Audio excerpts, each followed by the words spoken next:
ఈరోజు ప్రభుత్వం ప్రవేశపెట్టినటువంటి 42% బీసీ రిజర్వేషన్ బిల్లు మీద ఆ రోజు భారతీయ జనతా పార్టీ సంపూర్ణ మద్దతు ప్రకటించింది. ఈ రోజు కూడా ఈ యొక్క బిల్లుకు భారతీయ జనతా పార్టీ సంపూర్ణ మద్దతు ప్రకటించింది. కానీ మా ఆలోచన, మేము చెప్పేటటువంటి మా ఆలోచనని ఈ తెలంగాణ రాష్ట్రంలో బీసీలకు ఉన్నటువంటి అనుమానాల్ని ఈ ప్రభుత్వం ముందుగా నివృత్తి చేయాల్సినటువంటి అవసరం ఉంది. అధ్యక్ష, ఈ 42% రిజర్వేషన్ మీద చర్చ జరుగుతున్నటువంటి సందర్భంలో కాంగ్రెస్ పార్టీ కామారెడ్డి డిక్లరేషన్ మీద మొట్టమొదలుగా ఈ సభలో చర్చ జరగాల. ఈ రాష్ట్ర బీసీలందరినీ కూడా కాంగ్రెస్ పార్టీ ఒక విధమైనటువంటి మాటలతో కేవలం ఒకే విషయాన్ని తెర మీదకి తెచ్చి మిగతా విషయాలన్నిటి కూడా కనుమరుగయ్యే విధంగా ఒక గ్లోబల్ ప్రచారాన్ని నిర్వహించేటటువంటి పరిస్థితి కనిపిస్తుంది. 42% బీసీలకు రిజర్వేషన్ ఇవ్వాల్సిందే. కానీ దానికన్నా ముందు మీ చేతులలో ఏదైతే అధికారం ఉన్నదో ఆ అధికారాన్ని పంచిపెట్టడానికి మీకేం ఇబ్బంది ఉన్నది?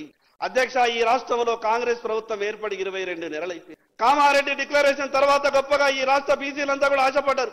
గతంలో కొన్ని పార్టీలు బీసీలని మోసం చేసినాయి. కానీ కాంగ్రెస్ పార్టీ కామారెడ్డి డిక్లరేషన్ ను పూర్తిగా ఈ రాష్ట్రంలో అమలు చేస్తుందేమో, ఉమ్మడి ఆంధ్రప్రదేశ్ రాష్ట్రం ఉన్నప్పుడు నష్టపోయినటువంటి మేము తెలంగాణ రాష్ట్రం వచ్చిన తర్వాత మా భవిష్యత్తులు బాగుపడతాయేమని గొప్పగా ఆశపడ్డాం. అధ్యక్ష, ఏం జరిగింది అధ్యక్ష? తెలంగాణ రాష్ట్రం వచ్చిన తర్వాత ఎవరికి మంచి జరిగింది అధ్యక్ష? తెలంగాణ రాష్ట్రం వచ్చిన తర్వాత ఏ బీసీ వర్గాలైతే గొప్పగా ఆశపడ్డాయో, ఏ బీసీ వర్గాలైతే ప్రాణాలను పణంగా పెట్టి ఉద్యమంలో ముందు వరుసలో ఉన్నామో మళ్ళీ మేము పోరాటాలు మాత్రమే చేయాలన్నా అధ్యక్ష, అక్కడ ఉన్నటువంటి కుర్చీలు ఎందరో మంది కుర్చీలలో కూర్చుంటున్నారు.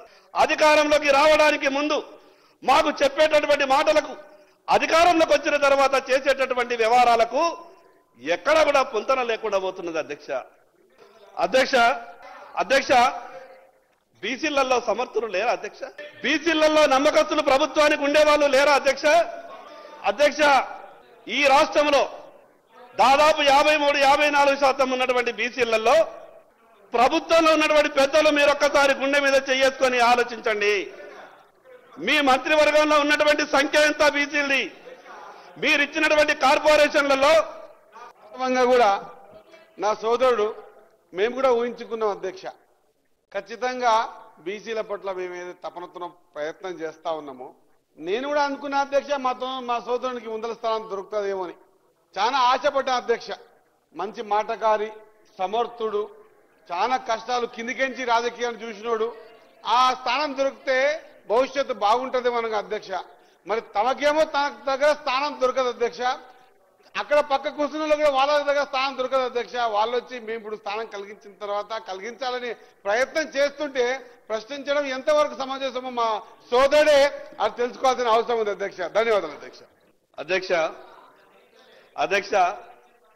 నేను శ్రీయర్ అన్నకు మంత్రి పదవి వచ్చా అంటే, నేను గవర్నర్ అక్కడికి ప్రమాణ స్వీకారం వెళ్ళిన తర్వాత మొట్టమొదటి వ్యక్తిని పుష్పగుచ్చం ఇచ్చి ఆలింగనం చేసుకున్న తర్వాత ఎంత ఆశపడ్డా అంటే, ఎన్ని పోర్ట్ఫోలియోలు వస్తారో మా అన్నకు, ఎంత పెద్ద పోర్ట్ఫోలియోలు ఇస్తారో అని చాలా ఆశపడ్డా అధ్యక్ష. మా బాధ అంతా కూడా మీరు చెప్పేటటువంటి మాటలకు, చేసేటటువంటి వ్యవహారాలకు పొంతన లేకుండా ఉంటున్నది కాబట్టి ఈ రాష్ట్ర బీసీలు అనుమానపడతా ఉన్నారు.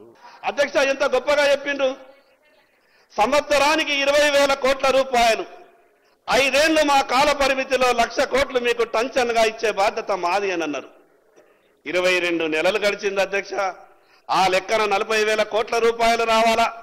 4 పైసలు కూడా ఈరోజు సప్లా నిధులు రాలేదు అధ్యక్ష. ఉమ్మడి ఆంధ్రప్రదేశ్ రాష్ట్రంలో బీసీ కార్పొరేషన్లు నిధులతో కలకలలాడుతుండే ఈరోజు బీసీ కార్పొరేషన్లకు తాళాలేసే పరిస్థితి. బీసీ కార్పొరేషన్లకు చెల్లి గవ్వలేదు. బీసీ కార్పొరేషన్ల పరిస్థితి ఆ రకంగా కావడానికి కారకులు ఎవరు అధ్యక్ష? ఈ రోజు తెలంగాణ రాష్ట్ర బీసీలు మీకు అధికారాన్ని కట్టబెట్టింది అధ్యక్ష. ఈరోజు బీసీలని మీకు మద్దతు ఇవ్వకుంటే ఈరోజు కాంగ్రెస్ పార్టీ అధికారంలోకి వచ్చేదా? ఓట్లు వేసేటప్పుడు బీసీలు కావాలా, మీకు సీట్లు రావడానికి బీసీలు కావాలా. కానీ ఈ రాష్ట్ర మంత్రివర్గంలో మాకు అవకాశాలు ఉన్నాయి. పోనీ మంత్రివర్గం అయిపోయింది. దాని తర్వాత కూడా ఈ రాష్ట్రంలో కార్పొరేషన్లకు చైర్మన్లు వేశారు. దానికి కూడా పనికిరామా అధ్యక్ష మేము? పోనీ కార్పొరేషన్లకు చైర్మన్లు వేసిండ్రు, నిన్న లేక మొన్న ఆర్టీఐకి కమిషనర్లు వేసిండ్రు. మేము అనుకున్నాం కనీసం ప్రభుత్వంలో జరిగేటటువంటి అన్ని వ్యవహారాలకు సంబంధించినటువంటిది ఈ సమాచారం ఇచ్చేటటువంటి ఈ కమిషనర్లలో మా వాళ్ళకేమన్నా పాత్ర ఉంటుందేమని అనుకున్నాం. అధ్యక్ష, ఎంత అన్యాయం అంటే 6 కమిషనర్లు అపాయింట్మెంట్ చేస్తే ఈ రాష్ట్రంలో 60% ఉన్నటువంటి బీసీలకు ఒక్కరికి అవకాశం రాదా అధ్యక్ష? అధ్యక్ష, మేము డీజీపీలుగా వనికిరాం, మేము చీఫ్ సెక్రటరీలుగా వనికిరాం, మేము అన్ని శాఖలలో ప్రధాన కార్యదర్శులుగా వనికిరాం. దేనికి వనికిస్తాం అధ్యక్ష? మేము కేవలం ఓట్లు వేయడానికి మాత్రమేనా? ప్రభుత్వాలు రావడానికి మాత్రమేనా? అధ్యక్ష,